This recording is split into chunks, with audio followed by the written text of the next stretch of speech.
Hello dears, good morning and a very very warm welcome. Report है हमारे पास? नहीं अभी ठीक है. हाँ जी, lot of messages, lot of observations, lot of interesting things by our students. अंतिम समय पे गैप के बाद भी अगर हम आकर संघर्ष करने का मादा नहीं छोड़ते तो ये दिक्कतें आती हैं जो आज कुछ विद्यार्थियों को आई. श्रेयान जी आप एक्चुअली अंतिम समय में हम इसलिए करते हैं सर, क्या होता है लास्ट में वो 1 आवर में कर लिया तो डायरेक्ट डिस्कशन में बैठ के इजी हो जाता है और हमें वो डेडलाइन एक्चुअली दिखता नहीं है सर कि कब वो टेस्ट क्लोज होगा. अगर वो दिख जाता तो पहले ही कर लेते. ठीक है, तो अब तो नाउ यू आर अवेयर है ना. Can be do it like this. वैसे देखो मैं भी इसको आइडियल मानता हूँ कि हम उसे करें और फटाफट काम हो जाए, है ना. पर ये भी है कि उस ऐप से रिजल्ट जनरेशन करना और वो समरी बनाना ना, उस प्रोसेस में हमारी टीम को आधा घंटा लगता है. तो हम ज़्यादा अच्छे से उसको देख पाते हैं, बात कर पाते हैं, डिस्कस कर पाते हैं. तो कोशिश ये करो कि एटलीस्ट ना 9:30 तक you please finish this. Okay, तो मतलब एक तरह से लास्ट टाइम टू अटेम्प्ट हो जाएगा 8:30. 8:30 से 9:30 आप टेस्ट दो. आधा घंटा आपको कुछ उसमें सेल्फ एनालिसिस करनी, रिवीजन करना है, नाश्ता करना है, हंसना गाना है, करके 10 बजे से हम डिस्कशन कर सकते हैं. Right, that make sense to you? Khushi ji? Yes sir. कभी खुशी कभी गम हो गया आपका आज? तो चलिए, है ना. तो अगर अभी देखो, वैसे भी टॉपिक आज का बड़ा सरल है. कौन सा? आज हम बात कर रहे हैं पीरियोडिक टेबल की, है ना. तो पीरियोडिक टेबल में वैसे तो देखो फैक्ट्स ही फैक्ट्स हैं. मतलब इसमें ज्ञान बहुत कम ही है और डिस्कशन में भी बहुत मुझे लगता नहीं कि मैं कोई बहुत ज़्यादा एक्स्ट्रॉर्डनरी वैल्यू ऐड कर पाऊंगा, एक्सेप्ट कि अगर तुम्हारे कोई बेसिक कॉन्सेप्ट तुम्हारा गायब ही है और उसको दोबारा ही पढ़ाना है और पढ़ने की इच्छा है तो ऑफकोर्स हम घंटा भर साथ साथ हैं, पढ़ा दूंगा मैं दोबारा. ठीक है ना. तो आइए डिस्कशन सबसे पहले करना चाहिए. क्वेश्चन ज़्यादा हैं इसमें. हाँ, ये धोखा हो गया हमारे साथ. क्वेश्चन ज़्यादा दे तुमने. इनऑर्गेनिक थी यार. हाँ, तुम्हें 1 घंटे का टेस्ट था. अगर मैं तुम्हें 17, 18 या 25 क्वेश्चन देता तो तुम 10 मिनट में करके भाग जाते. अच्छा, PYQs में टोटल क्वेश्चन कितने थे? लगभग थे भी 73. तो फिर हमने सोचा कि भाई 35 2 टेस्टों में दे देंगे तो तुम्हारे PYQs पूरे खत्म हो जाएंगे, तुम्हें अलग से PYQs भी नहीं करने पड़ेंगे. और हम तो पहले कर लिए तो बहुत अच्छा है. अगर पहले कर लिए हैं और अब कर रहे हो और अभी भी अगर टेस्ट में 100% नंबर नहीं आते हैं तो इसका मतलब अपन खतरनाक है ना. तो यानी कि हमने एक बार पढ़ के भी उसको ढंग से नहीं पढ़ा. अच्छा, इनऑर्गेनिक में रिपीटिशन का बड़ा महत्व है. जो भी चीज़ लर्न करनी होती है ना, उसमें इट इज़ वेरी यूजफुल अगर हम बार बार देख कर उस चीज़ को दिमाग में इतना सेट कर लें कि वो अगर फिर हमसे पूछी जाए अब हम गलती ना करें. राइट. तो आइए शुरू करते हैं अपना डिस्कशन. और कोई चीज़ कोई आप शेयर करना चाहो, कोई ऑब्जर्वेशन शेयर करना चाहो तो please let me know. Sir test reupload हो सकती है क्या सर? ताकि टेस्ट कब री अपलोड हो सकती है क्या sir?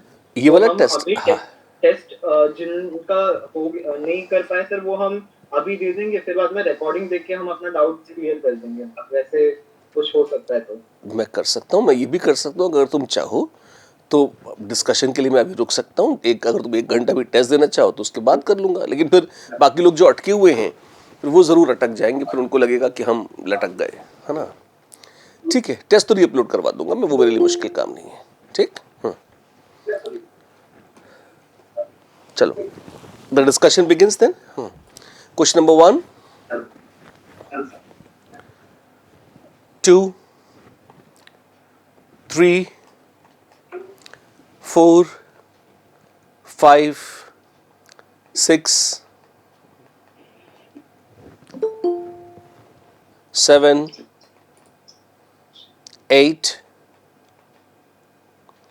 9 and 10. First 10 nothing. Extraordinary discussion, I like it, है ना. 11, 12, 13, 13th. एक बहुत ही खतरनाक संख्या 13th, स्पेशली इनके लिए 13th पे है ना. It is observed that characteristic X-ray spectra of elements show regularity. Okay, when frequency to the power of n, that is nu raised to n of X-rays is emitted, is plotted against atomic number Z, the following graph is obtained. The value of n is half.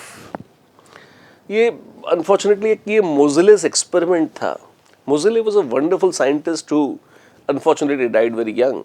ये जो modern periodic table वाले मोज़ेले थे, तो इनका जो original contribution था बेचारों का, वो यही था ही यही। इसकी चर्चा कम होती है, लेकिन excuse me, he plotted root of frequency versus z and observed this graph।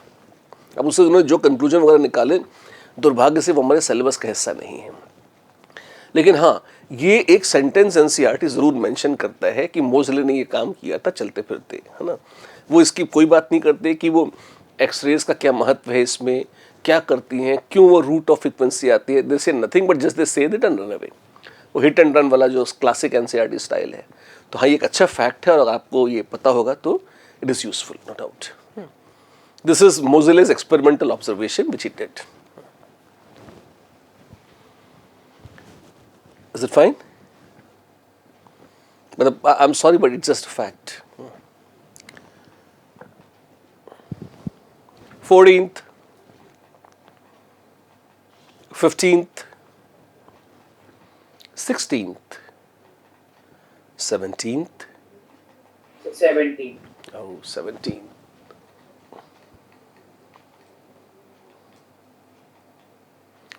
In which of the following pairs electron gain enthalpies of constituent elements are nearly same or identical?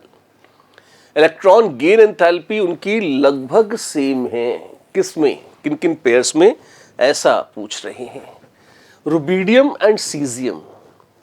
वैसे सच बताऊं, पीरियोडिक टेबल में जब आप अंत में पहुंचते हो ना, तो डिफरेंसेस बहुत ज़्यादा नहीं रह जाते। जैसे rubidium and caesium are very close in properties as such. क्यों? एक एक वैलेंस इलेक्ट्रॉन है, साइज में इंक्रीमेंट बहुत मिनिमल हो जाता है। क्यों? क्योंकि जैसे जैसे आप डाउन द ग्रुप चलते हो, एटॉमिक नंबर में रेज इतना ज़्यादा रह नहीं जाता, तो साइज इतनी रैपिडली नहीं बढ़ता। तो अब नियरली सेम और आइडेंटिकल तो थोड़ा सा अनकंफर्टेबल। वैसे तो rubidium caesium, caesium francium, they are रफली the same as such. Mind you, P block में इतना सच नहीं है। आप ये नहीं कह सकते कि, या इवन डी ब्लॉक में, कि gold is same as silver. No, gold is not same as silver. या lead is same as tin. No, lead is definitely not same as tin, but they are close as such, है ना। पर जो extreme groups हैं, उनमें जरूर ये चीज लगभग देखने में आ जाती है। इलेक्ट्रॉन गेन एंथैल्पी की बात हो रही है, ठीक है। तो रुबिडियम सीजियम लगभग एक जैसे होंगे, हाँ, काइंड ऑफ। सोडियम और पोटेशियम, लिथियम सोडियम में डिफरेंस सबसे ज्यादा होगा। सोडियम पोटेशियम में भी सिग्निफिकेंट है। अगर एटॉमिक नंबर में 8 का ही चेंज है, the difference is substantial and you are moving down the group. अगर 18 का चेंज है, डिफरेंस बिकम्स लेस। 32 का चेंज है, difference becomes much lesser as such. Argon and krypton और आयोडीन एंड एस्टेटीन, वेल, अगर मुझे गैस करना होता तो मैं शायद ए और डी गैस करता। ए तो ठीक है ही सही, है ना। अब इसमें जैसे ऑप्शन ए है, A and B only, B तो नहीं होगा। सोडियम और पोटेशियम एक जैसे नहीं होते। Chemical properties valence electron current एक जैसी हैं, अदरवाइज इस तरह की फिजिकल प्रॉपर्टीज नहीं, नॉट रियली, है ना। Then B and C, B तो मार्केट में ही नहीं है तो हटा दो उससे। A and C, argon and krypton, noble gases की इलेक्ट्रॉन गेन एफिनिटी बहुत गंदी होती है, वो जीरो नहीं होती, ध्यान रखना। उनको तो जबरदस्ती इलेक्ट्रॉन खिलाना पड़ता है, और वो एंडोथर्मिक होती है, वो काफी घिनौनी है जैसी भी है, पर हो सकती थी। मतलब they are ugly and they are really cheap. और डी क्या है? आयोडीन एंड एस्टेटीन, ये भी ठीक लगती है मुझे, इतनी बहुत बुरी नहीं। आयोडीन एस्टेटीन, वैसे सच तो ये कि एस्टेटीन की हाफ लाइफ इतनी कम होती है कि वो बहुत लॉन्ग लिव्ड है नहीं। एस्टेटीन पर एक्सपेरिमेंटल डेटा बहुत कम है, तो मतलब आती बनती है और कुछ सेकंड्स में ही नष्ट हो जाती है। और जब तक उन लोगों को होश आए कि अरे एस्टेटीन बन गई और इसको आओ, इसको नापें, इसके एक्सपेरिमेंट्स करें, तब तक तो एस्टेटीन रहती नहीं है, वो तो डीके करके कुछ और बन जाती है। तो जहाँ तक मुझे आइडिया है, एस्टेटीन का डेटा ही मिसिंग है वैसे तो, लेकिन हाँ, लोग तुक्के मार सकते हैं कि शायद अगर ये जिंदा रहती तो क्या होती। उस टाइप से अगर मैं देखूं तो iodine should be pretty close to astatine as such. तो मतलब as a chemist, a very favourable answer in my mind comes out to be A and D. अगर मुझे दो ऑप्शन इसमें से चुननी होगी तो शायद मैं ए और डी को चुनता। दुर्भाग्य से ऐसा कोई ऑफर इन्होंने दिया नहीं है। तो अब क्या करें, बी निश्चित दोनों है, तो बी जहां आया है उसको तो मैं हटा ही दूंगा, यानी कि 1 और 2 तो गए। अब बच जाते हैं कौन से, आपके पास ए एंड सी भी ठीक है, और सी एंड डी। अब ए एंड सी और डी में सी इंटरसेक्शन में आ रहा है, तो यार सी को तो कैसे छोड़ेंगे। अब सी को अगर रख लेंगे तो फिर बच जाता है ए और डी। ऑनेस्टली पर्सनली तो जो जहां तक मैं सोचता हूं, D would be even closer than A. क्यों, आयोडीन और एस्टाटीन में डिफरेंस है 32 का, so they would be very close. Rubidium and caesium में डिफरेंस है 18 प्रोटॉन्स का, so they are not, they would be pretty close. And मुझे experimentally वैसे डेटा से पता है कि वो बहुत एक जैसे ही होते हैं, बहुत फर्क नहीं होता दोनों में। पर अगर मैं सिर्फ पीरियोडिक टेबल ट्रेंड्स पर गेस मारता तो शायद मैं सी एंड डी पर चला जाता।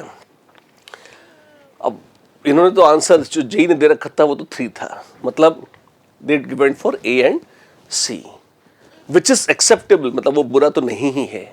अच्छा होता इतने क्लोज ऑप्शंस वो न देते, but they are JEE Main and they can do whatever they want, है ना। सो मतलब the offer, the standard offer is 3 and I hate to say it, मतलब 4 भी कोई बहुत बुरा आंसर नहीं था जहां तक मैं समझता हूं।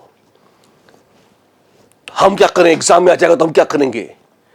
सी I can guide you only as far as scientific logic is concerned. तो साइंटिफिक लॉजिक जहां तक है तो ऑप्शन 3 और ऑप्शन 4 बहुत क्लोज ऑप्शंस हैं, और जहां तक मेरा गेस है 4 might be even a better option than 3। पर यह जरूर है कि 4 का डेटा नहीं होगा, एक्सपेरिमेंटल वैल्यू एस्टाटीन की उपलब्धि नहीं होंगी, तो आप कंपेयर क्या करेंगे। तो मुझे तो लगता है कि इन लोगों ने एक चार्ट देखा होगा, चार्ट से क्वेश्चन बना के आपको दे तो दिया, which is fine, without actually thinking about कि अगर विद्यार्थी से करेंगे तो लॉजिकली कहां पर ग्लिच हो सकती है। तो देखिए, it's not a very good question. तो क्वेश्चन बुरा वैसे लॉजिकली नहीं है, पर जो ऑप्शंस आपने दिए ना उनको, अगर वो इसी में आयोडीन और एस्टाटीन की बजाय ब्रोमीन और आयोडीन दे देते तो सिग्निफिकेंट डिफरेंस था, है ना। Then easily this was the answer, but I and eighty are extremely close, so personally I think it's a very bad question. तो जेई मेन का है, that's why I am helpless, I can't help. ना मैं ऐसा change किया, ना कुछ जैसा है वैसा रख दिया मैंने आपके सामने। ये भी ध्यान रखिएगा कि दोबारा भी आ सकता है, तो जो भी है वो डेटा थोड़ा दिमाग में सेट कर लेंगे तो ज़्यादा अच्छा रहेगा, ठीक। ये अच्छा है, कुछ भी चलता रहता है, इट्स नॉट कुछ भी। देखो चक्कर ये है ना, गिलास को आधा भरो, आधा खाली मत रखो। वो जो पेसिमिस्टिक एटीट्यूड है ना उसे छोड़ दो। मजा तो इस बात का लो कि ठीक है एक चैप्टर है जिससे एक क्वेश्चन आना है। अब मान लो सामने वाले की सनक भी है, ठीक है, they are mad, they are idiots, whatever, है ना, but they are what they are. And plus एक क्वेश्चन तो हमें सही मिल ही जाएगा ना। तो मान लो 2-4 इडियोटिक चीजें रिमेंबर करके भी मेरा क्वेश्चन सही हो जाता है, ठीक है, करो आगे बढ़ो यार, है ना। जो लॉजिक बहुत ज्यादा लॉजिकल भी दे रहे हैं, उसी में कौन सा हम झंडे गाड़ लेते हैं। हम कौन से रोटेशन की पेपर में 100 ऑफ 100 ला रहे हैं, खुद लॉजिक लग रहा है उसमें, तो है ना। तो हटाओ इससे, अपना तो काम आ रहा है ना, नंबर तो मिल रहे हैं, है ना। ठीक है, चलो 18, 19 and 20th, 21, 22, 23, 24, 25। अच्छी बात यह है कि आपने दोनों वही क्वेश्चन पूछे जो थे ही थोड़े संदिग्ध। 26, 26 किसी ने अपना वो साउंड ऑन कर रखी है, उसे बंद कर दो। 26 की फरमाइश है, अरे वाह, हाँ, एक minute. The correct order of electronegativity for given elements is yellow.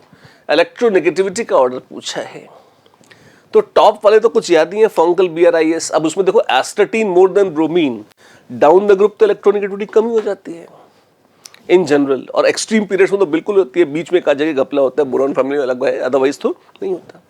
तो ऑप्शन 1 तो रॉन्ग ही हो गई। Option 2 bromine, phosphorus, astatine, carbon, ये भी बहुत शुभ नहीं है। क्यों? Carbon sets just at the boundary line, वो था ना फंगल BRIS, उसके बाद अगला नंबर फिर कार्बन का ही आ जाता है। और फॉस्फोरस तो हाइड्रोजन के आसपास से थोड़ा नीचे ही बैठता है वैसे। अब हो सकता है ये आइडिया आपको ना हो, तो ये अच्छी बात है, कम से कम अब ये आइडिया दिमाग में सेट कर लीजिए कि yes this is a kind of fact and this is better if you are aware of it, right.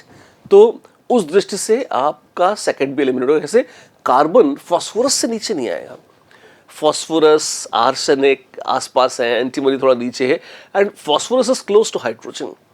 ये एक ऐसा फैक्ट है जो अगर याद रह जाए तो बुरा नहीं है, कई जगह काम आ जाता है। तो उस सेंस में दिस इज बैड। फिर यहाँ पे बस फॉस्फोरस की प्लेसिंग में ही डाउट था कि फॉस्फोरस फॉस्फोरस करीब 2.1 2.2 के आसपास होता है। Phosphorus exactly same as hydrogen, और carbon is like a little cut above hydrogen. तो वैसे मुझे ध्यान है लगभग कि 2.5 टाइम्स 2.5 होता है शायद। हाँ, 2.5 के आसपास रहता है कौन? कार्बन। और फॉस्फोरस 2.2 के आसपास। फॉस्फोरस से कम है ब्रोमीन। ये तो पागल ही हो चुके हैं।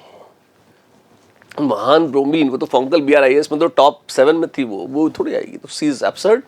डी को अगर हम देखें, अच्छा एस्टेटीन को इतने मोहक तरीके से बार बार लिखते हैं, मैदान में लाते हैं और स्यापा करते हैं, पर ट्रुथ इस एस्टेटीन के बारे में most of the data projected और काल्पनिक ही है, बट नेवर माइंड। ब्रोमीन ठीक है, ज़्यादा है, और फिर उसके बाद कार्बन, फिर एस्टेटीन। देखो एस्टेटीन सच तो ये कहीं भी हो सकती थी, क्यों? वो टॉप 7 में तो है नहीं फंगल BRIS में, और कार्बन सल्फर के बाद में जस्ट आता है, तो बाउंड्री लाइन पर ही बैठा हुआ है एक तरह से। तो एस्टेटीन उससे कम, मेक सेंस। और फॉस्फोरस पिटा हुआ है, तो पिटने का आया ही था, तो पिटेगा ही सही, ठीक है फाइन। तो एलिमिनेशन से ABC तो एलिमिनेट हो ही जाते हैं, ले दे के D बचता है। तो अगर एस्टेटीन में आपको थोड़ा डाउट भी आता है तो भी हारे को हरिनाम, D is the only thing, so it is there, right. 27th 28th 20th 5 successive 28th 5 successive ionization enthalpies of element are Tang Tang Tang Tang Tang, ठीक है। टैंग टैंग क्या है? 800। अच्छा आपको ये पता है कि सक्सेसिव आयनाइजेशन एनर्जीज तो बढ़ ही जाती हैं, जैसे जैसे इलेक्ट्रॉन निकालोगे एटम पर प्लस चार्ज आएगा, जैसे जैसे एटम पर प्लस चार्ज आएगा उससे अगला इलेक्ट्रॉन निकालना निश्चित रूप से मुश्किल हो जाएगा। तो successive ionisation energies always go on increasing. वो कोई बहुत बड़ी न्यूज नहीं है। एक्स्ट्रा जंप कहां आती है? देखिए 800 से 2400 के आसपास 3 टाइम्स हो गया, अच्छा बढ़ा। फिर 24 से 36 करीब 1.5 टाइम्स हुआ, ओके। फिर 36 से 25,000, अबे करीब 9 टाइम्स हो गया। तो do you see percentage change? अगर आप देखिए तो डबल 1.5 टाइम्स, अराउंड 9 टाइम्स या 8-9 टाइम्स, और फिर क्या है 25,000 से 32,000 हुआ, तो डबल भी नहीं हुआ, तो डबल भी नहीं हुआ। तो आप देखिए सबसे ज्यादा ड्रास्टिक क्या है? पहला इलेक्ट्रॉन निकाला, ठीक है, जो भी निकाला निकल गया, दूसरे में कुछ बढ़ा, तीसरे में भी बढ़ा, पर जो फोर्थ 1 2 3 जो फोर्थ है, फोर्थ निकाला तो एकदम से बहुत पागलों की तरह 8 to 9 टाइम्स बढ़ गई आयनाइजेशन एनर्जी, जान निकाल ली तुमने। तो फोर्थ इलेक्ट्रॉन जब निकला तो शायद आप बिल्कुल हड्डियां तोड़ रहे थे, कलेजा चीर रहे थे, आपने नोबल गैस कॉन्फ़िगरेशन तोड़ी है, क्योंकि सबसे ड्रास्टिक राइज जो हुआ है वो 3rd से 4th के बीच में है। तो fourth ionization breaks the noble gas configuration, that means 3rd ionization gives you noble gas configuration. इसका मतलब शायद 3 ही वैलेंस इलेक्ट्रॉन थे, तो फर्स्ट सेकंड थर्ड में जब 3 निकल गए, नोबल गैस आ गई, तो फोर्थ इलेक्ट्रॉन निकालते समय जान निकल गई, which is reflected by a very drastic percentage change 8 to 9 times. हो सकता है आप कहें कि 5th में 32 तो और ज्यादा है, विच इज ओके, वो इवन डबल भी नहीं हुआ। The key factor to look for is how many times is it changing, what is the percentage change, that would give you a correct answer, right? तो the number of valence electron would be 3. 3 valence electron होंगे इसमें. Should I repeat something? 29, 30, 30th. The process that is not endothermic in nature. अब यहां पे electron खिला रहे हैं, so what they're offering you is electron affinity. और अगर आपको याद हो, हमने कहा था फैक्ट्स क्या थे इलेक्ट्रॉन एफिनिटी के, अगर शायद नोट्स में लिखे होंगे आपने. First electron affinity is always exothermic except alkaline earth metals, nitrogen and noble gases. अच्छा, मतलब alkaline earth metals, वो भी ऊपर वाले स्पेशली, नाइट्रोजन और नोबल गैस, ये 3 ऐसे हैं जिनकी फर्स्ट इलेक्ट्रॉन एफिनिटी एंडोथर्मिक होती है, बाकी सबकी एक्सोथर्मिक होती है. और सेकेंड इलेक्ट्रॉन एफिनिटी तो हर एलिमेंट की एंडोथर्मिक है. पहले माइनस आ गया, उसके रिपल्शन के अगेंस्ट आप दूसरा इलेक्ट्रॉन घुसा रहे हैं, गारंटीड एंडोथर्मिक है. ये हमने नोट्स में लिखा हुआ है, ये आपको पता होना चाहिए. नहीं लिखा है तो अब लिख लीजिए. आप लिखाया था मैंने, आपने लिखा नहीं लिखा वो आप जाने, बट अब देख लीजिए. नोबल गैस की electron affinity endothermic. O minus या ऑक्सीजन की second electron affinity always endothermic. Hydrogen exothermic. और सोडियम, अच्छा ये तो 3 तो इलेक्ट्रॉन एफिनिटी थे. अब ये आयनाइजेशन हो गया. आयनाइजेशन तो बाबू गारंटीड हर का एंडोथर्मिक होता है. किसी से भी इलेक्ट्रॉन छीन रहे हो, उसको बुरा तो लगेगा, वो एनर्जी एब्जॉर्ब तो करेगा ही करेगा, कुछ भी कर लो. तो आयनाइजेशन इज एंडोथर्मिक एनीवेज. तो आप देखेंगे 3 इलेक्ट्रॉन एफिनिटी वालों में ये जो सेकंड था ये एक्सोथर्मिक है, बाकी 2 एंडोथर्मिक. आयनाइजेशन हमेशा ही एक एंडोथर्मिक था, कुछ कहना ही नहीं है. और नॉट एंडोथर्मिक यानी एक्सोथर्मिक पूछा था, 2 is the answer. Yes, 2 is the answer. Sir यहाँ पे ऑप्शन 3 में जैसे Na+ बन रहा है, तो सर उसकी तो टेंडेंसी करने करके तो किस मिलेगा, तो वो तो सर ज्यादा होगा ना. नोबल गैस कॉन्फ़िगरेशन, अगर आप थोड़ा सा पुराना डिस्कशन याद करें, जब भी ये नोबल गैस कॉन्फ़िगरेशन बनती है तो हम कहते हैं इससे एक्स्ट्रा स्टेबिलिटी आती है, बहुत खुश होते हैं, आरती उतारते हैं, ताली पीटते हैं सब लोग. पर ये ध्यान रखिएगा, ये बहुत अच्छी बात बोल रहा हूँ और ये लेक्चर के दौरान भी बोली है, भूल गए तो दोबारा सुन लीजिए. ये extra stability of half filled, even fully filled महान नोबल गैस, ये बेसिक इलेक्ट्रोस्टैटिक अट्रैक्शन और रिपल्शन से बहुत नीचे की चीजें हैं. बहुत बेसिक, बहुत जो सिंपलेस्ट आपने पढ़ा होगा ना कि like charges repel and opposite charges attract. Simply इससे जो आपका कंक्लूजन आता है कि भाई ऑलरेडी कोई जीरो चार्ज है, आप इलेक्ट्रॉन निकाल रहे हो तो प्लस आ जाएगा. जैसे जैसे इलेक्ट्रॉन निकलेगा प्लस आएगा, तो प्लस और इलेक्ट्रॉन क्या करेंगे, अट्रैक्ट करेंगे. If they are attracting each other, then surely आप देखोगे उस अट्रैक्शन के अगेंस्ट इलेक्ट्रॉन को निकालना, it will definitely cost you energy. इसमें पक्का एनर्जी एब्जॉर्ब ही होगी, ऐसा हो ही नहीं सकता कि एनर्जी एब्जॉर्ब ना हो. और आप कॉमन सेंस से भी देखो, अगर किसी चीज से इलेक्ट्रॉन निकाल रहे हैं और एनर्जी एब्जॉर्ब न हो, अगर एनर्जी एब्जॉर्ब न हो तो वो चीज इलेक्ट्रॉन रखेगी ही क्यों. कोई एटम है और उसको ये पता है कि मैं अगर इलेक्ट्रॉन फेंक दूंगा बाहर तो उल्टे more energy will be released, तो मेरा और आपका इंतजार थोड़ी करेगा, फेंक ही देगा इलेक्ट्रॉन, वो जरूरत ही नहीं किसी की. तो कभी अगर ब्रह्मांड में ऐसे एटम बने भी होंगे तो अब खत्म हो चुके हैं, वो है ही नहीं. ठीक है ना, क्योंकि इलेक्ट्रॉन तो कब का छोड़ चुके वो. अभी विथ मी, तो ionization is always endothermic, number 1. Number 2, अब जैसे जब मैं आपके बराबर था और पहली बार मैं ये पढ़ रहा था तो मुझे लगा कि मैग्नीशियम का पहला इलेक्ट्रॉन तो चलो मुश्किल है, दूसरा इलेक्ट्रॉन मजे से निकल जाना चाहिए क्योंकि नोबल गैस आ रही है. तो second ionization energy should be less as compare to first, क्योंकि सेकंड में तो महान नोबल गैस आ गई. And I was very dismayed to find कि तो सेकंड तो ज्यादा हो गई. तो अपने दिमाग में एक प्रायोरिटी ऑर्डर फिर हमने सेट किया कि ये एक्स्ट्रा स्टेबिलिटी जो है हाफ फिल्ड फुल्ली फिल्ड की अच्छी होगी, इतनी महान भी नहीं है. Electrostatic force of attraction and repulsion उससे बड़ी चीज है, न होता तो ये एंडोथर्मिक ना होती। देखिए O- तो नोबल गैस नहीं है, ऑक्साइड एंड नोबल गैस हो गया, तो उसको तो बहुत खुशी होनी चाहिए ना, noble gas configuration oxygen attain कर ली। इसके बावजूद ये एंडोथर्मिक है। क्यों एंडोथर्मिक है? क्योंकि electrostatic repulsion is a bigger factor. तो माइनस एग्जिस्टिंग है, उसके रिपल्शन के विरुद्ध दूसरा माइनस घुसाना बुरा है। एक्स्ट्रा स्टेबिलिटी मिल भी गई तो कुछ बहुत ज्यादा हासिल नहीं हुआ, भले ही नोबल गैस की मिल रही हो।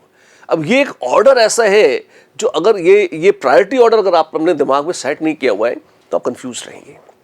ये कर लीजिए, आपको दिक्कत नहीं आएगी। राइट, ठीक है। चलिए देखिए next question, question number 31, 32, 32.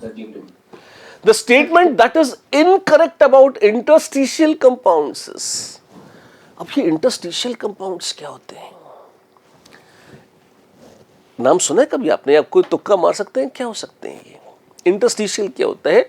Atoms के बीच की जो खाली जगह होती है वो कहलाती है इंटरस्टिशियल स्पेस। और अगर उस जगह दूसरे एटम्स आके बैठ जाएं तो लोग उसे इंटरस्टिशियल कंपाउंड बोल देते हैं। ये हाँ, पर ध्यान रखिएगा, आपने कंपाउंड्स की जो परिभाषा पढ़ी है कि फिक्स्ड रेशियो होता है एटम्स का, फिक्स्ड कंपोजिशन होती है, बॉन्ड्स होते हैं, ये इंटरस्टिशियल कंपाउंड उस परिभाषा में फिट नहीं होते। सच तो ये है कि इन्हें कंपाउंड कहना बहुत उचित नहीं है, पर चक्कर ये लोग क्या कहें, या तो फिर एलिमेंट कहें, तो एलिमेंट तो वो है नहीं क्योंकि एक से ज्यादा तरह के एटम्स हैं। सब्सटेंस कह लें, कह सकते तो, कोई नया नाम भी देना चाहते तो दे सकते थे, कोई शर्म तो नहीं आती वैज्ञानिकों को नए नए नाम देने में। पर अब ये देखो, ये मेरा व्यक्तिगत पाप नहीं है, लोगों ने उसे कंपाउंड कहना शुरू कर दिया तो मैं उन्हें रोक नहीं सकता। किताबों में लिख गए, दिवंगत हो गए, अब उन्हें लौटा कर किताबें बदलवाई तो नहीं जा सकती। तो अब अपनी अंडरस्टैंडिंग एडजस्ट कर लेते हैं कि ये कंपाउंड शब्द जो यूज करते हैं ये बहुत एक्यूरेट शब्द नहीं है। और केमिस्ट्री में हम इसकी आदत है, हम मॉलिक्यूलर वेट बोलते हैं, हमारा मतलब मॉलिक्यूलर मास होता है। फिजिक्स वाले चीखते रहते हैं, चिल्लाते रहते हैं, रोते रहते हैं, हम नहीं सुनते उनकी बात। वो कहते हैं कि जी कहाँ है, हम कहते हैं नहीं जी, कोई जी नहीं है, आप जाइए, है ना। हमारा वेट और मास एक ही है, हमारी स्पीड ऑफ वेलोसिटी एक ही है, वी डोंट केयर। तो ऐसे ही ये कंपाउंड शब्द जो है यहाँ पर बहुत एक्यूरेट नहीं है।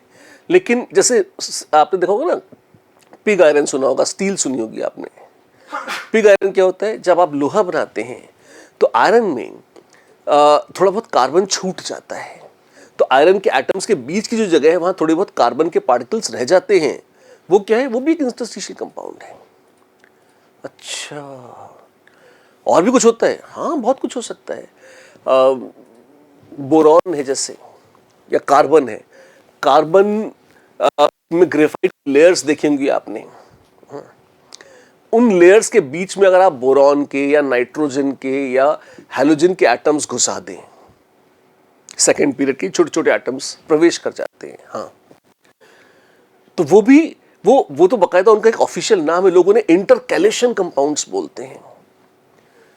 कंपाउंड वो भी नहीं है वो इंटरस्टिशियल टाइप के, कि भी लेयर्स के बीच में आपने दूसरे एटम घुसा दिए तो कुछ नया बन गया। हाँ जी, और क्या केमिकली बॉन्डेड है? केमिकल इंटरेक्शन तो होते हैं, इलेक्ट्रॉन क्लाउड तो इंटरेक्ट करते ही हैं, तो कंपाउंड बोल दिया। रेशियो फिक्स्ड है? रेशियो फिक्स नहीं है। तो ये खाली नाम है। और वैसे ही देखना चाहिए कि ये मोस्टली ये जो इंटरस्टिशियल कंपाउंड्स हैं ये मेटल्स के संदर्भ में आते हैं मोस्टली, कि आपके पास कोई मेटल है, उसके गोल गोल एटम्स के बीच में जो खाली जगह है वहां कोई दूसरा आके बैठ गया। और अक्सर ये सेकंड पीरियड के एलिमेंट्स होते हैं, जैसे बोरॉन है, कार्बन है, और कभी कभी बड़े बड़े भी आ सकते हैं, इट इज पॉसिबल, है ना। तो वो सारे पदार्थ कहलाते हैं इंटरस्टिशियल कंपाउंड्स। जैसे इसका स्टील से बड़ा लेना देना है, लोग स्टील और लोहे में इसकी बड़ी चर्चा करते हैं। क्यों? आपने सुना भी होगा कि एक आयरन एज हिस्ट्री में आई थी, अच्छा कब आई थी वो अभी भी चल रही है। इनफैक्ट अब उसमें आप आजकल का शायद कंप्यूटर्स कहने के बाद उससे लोग सिलिकॉन एज जरूर कहने लगे हैं कि अब ज़िंदगी बहुत बदल गई कंप्यूटर्स आने के बाद, तो यस मे बी, पर तब से अब तक जो है आपने शायद वो ब्रॉन्ज एज और कॉपर एज वगैरह सुनी होगी, और अब तो क्या चल रही है, आयरन एज है, वो एक्चुअली वर्चुअली कंटिन्यूड है, क्योंकि सबसे मेन मेटल जो हम कंज्यूम करते हैं वो आयरन है। Have you heard about these two very funny words? कौन से? एक जिसको हम कहते हैं एनीलिंग, और दूसरा जिसको हम कहते हैं जिसमें एकदम से बाहर की जो लेयर है उसको कठोर कर देता है, quenching. Quenching, have you heard about these two words? हमारे पास टाइम है, बहाना है, भले ही डायरेक्टली रिलेटेड नहीं है, पर सुन लीजिए, अच्छा है, ज्ञान बढ़ेगा, क्या बुराई है, काम कभी ना कभी तो आना ही है। अगर आप जैसे वो ये सामुराई वगैरह बड़ा यूज करते थे, तलवारें बनाते, सामुराई सुने होंगे ना, कार्टून फिल्म में देखोगे, नोबिता डोरेमोन वगैरह देखा होगा आपने, सामुराई भी देखे होंगे उसमें पक्का। तो how many are Doraemon fans? Kids don't like admitting this, है ना? तो मतलब I might have watched more Doraemon than you, because both my daughters very fond of it, तो they made me watch in day and night, absolutely, है ना?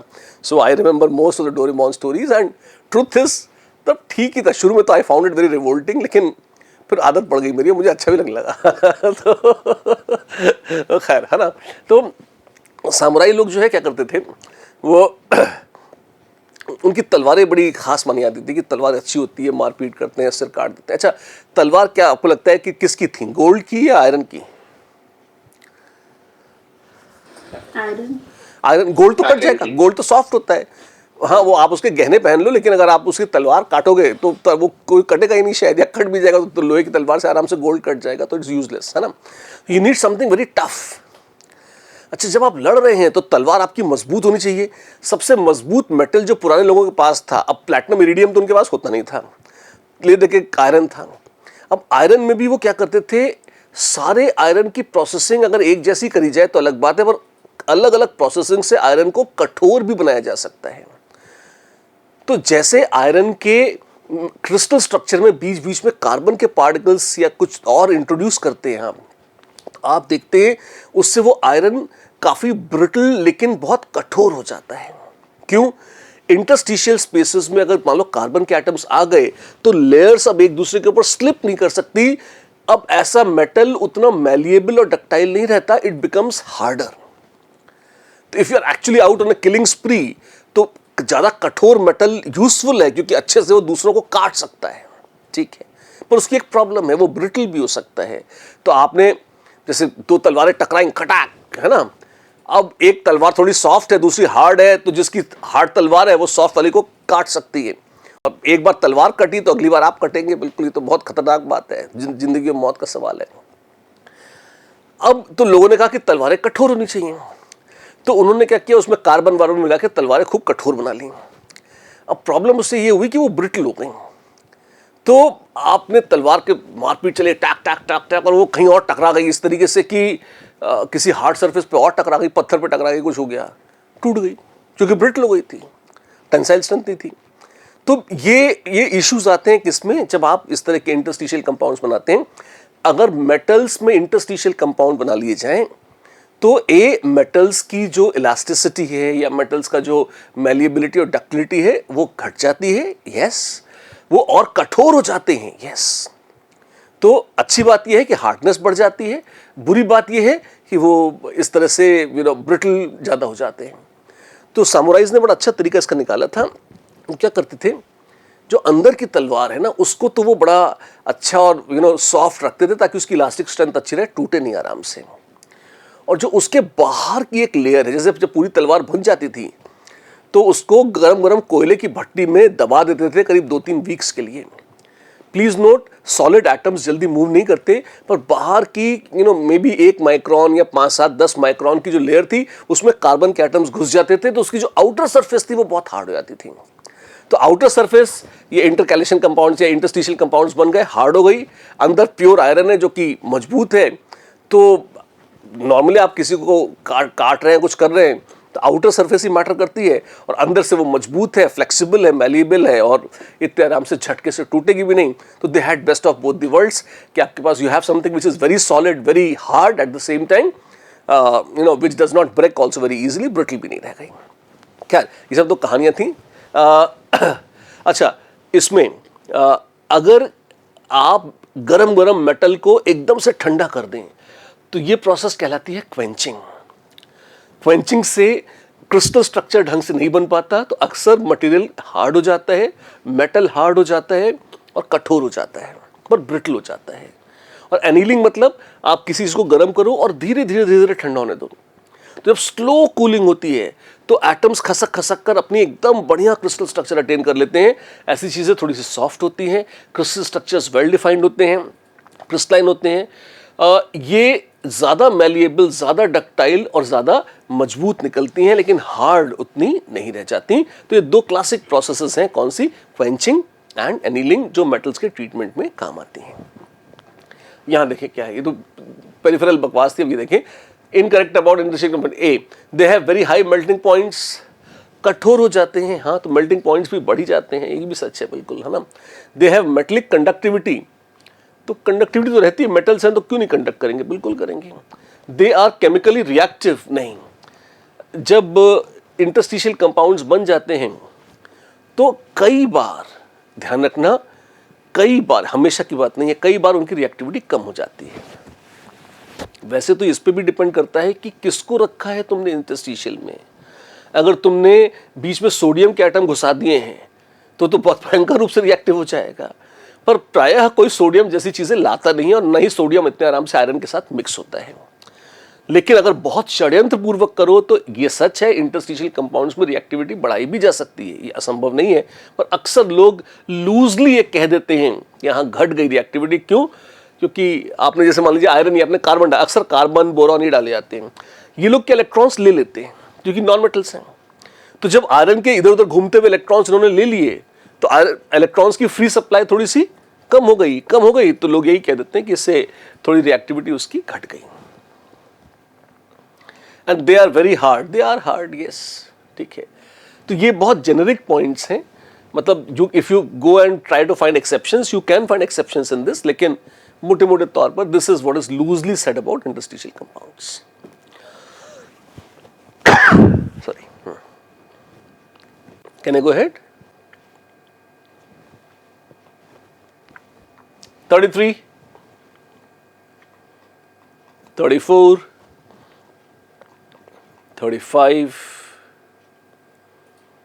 Yes sir, actually 35 में doubt नहीं है ऐसा, बट हमने आंसर करेक्ट मार्क किए थे बट स्टिल रॉन्ग दिखा रहे, तो वो ऐप पर चेक करने के लिए बोल दीजिएगा आप एक बार। अच्छी बात है, बिल्कुल। मतलब जो आंसर ऑफिशियल है उससे आपका आंसर मैच कर रहा है, पर उसको रॉन्ग ग्रेड कर रहा है वो। Yes sir. यार इसकी संभावना लगभग 0 है। या तो हमारी ऐप पर आंसर ही गलत चढ़ा होता तो अलग बात थी। जैसे एक्सप्लेनेशन में आंसर करेक्ट दिखा रहा है, पर वो आंसर की एंट्री गलत होगी। हो सकता है एक्सप्लेनेशन सही हो पर आंसर की एंट्री गलत हो। एक मिनट, मैच द लिस्ट क्या है? ए, पी ब्लॉक, ये क्या है? A B C D P D F S, क्या मैच करना है? अच्छा सर वो एटॉमिक नंबर दे रहा है। अच्छा, एटॉमिक नंबर, ठीक है। 37 पी ब्लॉक नहीं, डी ब्लॉक है। 37 एस ब्लॉक, 37 तो वो हो गया ना, रुबिडियम। तो 1 के साथ आएगा डी या 4, 1 4, अच्छा 1 के साथ 4, ठीक है। फिर 2 क्या है? 78, छी 78 तो वो हो गया प्लैटिनम। तो डी ब्लॉक, अच्छा 2, ठीक है। फिर 52 टेलुरियम, 10 यानी 52 कौन हुआ? Molybdenum, tellurium, iodine is 53, yes, ठीक है, हाँ टेलुरियम। तो P block that would be a या 1, फाइन। एंड 65 बचा एफ ब्लॉक, तो वही होगा। तो आंसर तो यहाँ जो लिखा है, ये जो यहाँ पे लिखा हुआ है वो तो सही है। और एक बार ऐप पे आप चेक कर लीजिएगा, शायद क्वेश्चन में आंसर की एंट्री गलत है, क्योंकि वैसे आकर्षक जी कह रहे हैं और बाकी विरोध नहीं कर रहे, तो इसका मतलब सबने ये फेस किया होगा। नहीं, कई बार क्या होता है ना, एक्सप्लेनेशन ठीक लिखा है, आंसर सोल्यूशन में ठीक लिखा है, पर जब आंसर के फील्ड में आंसर चढ़ाया हो तो उसमें एरर हो सकता है। हो चेक कर लेना यार एक बार, है ना, राइट? चलो, Excuse me, sir. Excused. Sir आपने लाइक डेंसिटी वाला क्वेश्चन डिस्कस किया था? I joined little late. कोई डेंसिटी वाला क्वेश्चन ऐसा याद तो नहीं आता डिस्कशन में। क्वेश्चन नंबर 5 नहीं यस राइट डिस्कस किया हो तो मैं रिकॉर्डिंग से देख लूंगा। नहीं 5 डिस्कस तो नहीं किया, आपकी तमन्ना है तो कर सकते हैं। Yes sir please sir. I personally don't enjoy this much कि हम लौटे, लेकिन हमारे पास टाइम है तो यस वी कैन। या the correct order of density is, this is pretty cheap actually, है ना, क्योंकि अगर आप देखेंगे वैसे डाउन द ग्रुप अगर आप चलेंगे तो क्या हम डेंसिटीज पे कोई कमेंट कर सकते हैं? अल्कली मेटल्स के लिए एक चीज़ बड़ी मशहूर है कि उन सबकी density is less than that of water. So all alkali metals, they are the only metals in solid state they float in water. वो पानी में नीचे नहीं बैठते, वो फ्लोट करते हैं क्योंकि डेंसिटी पानी से कम होती है। उसमें भी least dense is lithium. Lithium में लल्लू, और जैसे जैसे नीचे आते हैं डेंसिटी थोड़ी सी बढ़ जाती है। ये तो एक बहुत अजीब सा ट्रेंड है किसका, अल्कली मेटल्स का। अल्कलाइन अर्थ्स में क्या होता है, क्रिस्टल स्ट्रक्चर भी सेम नहीं होता।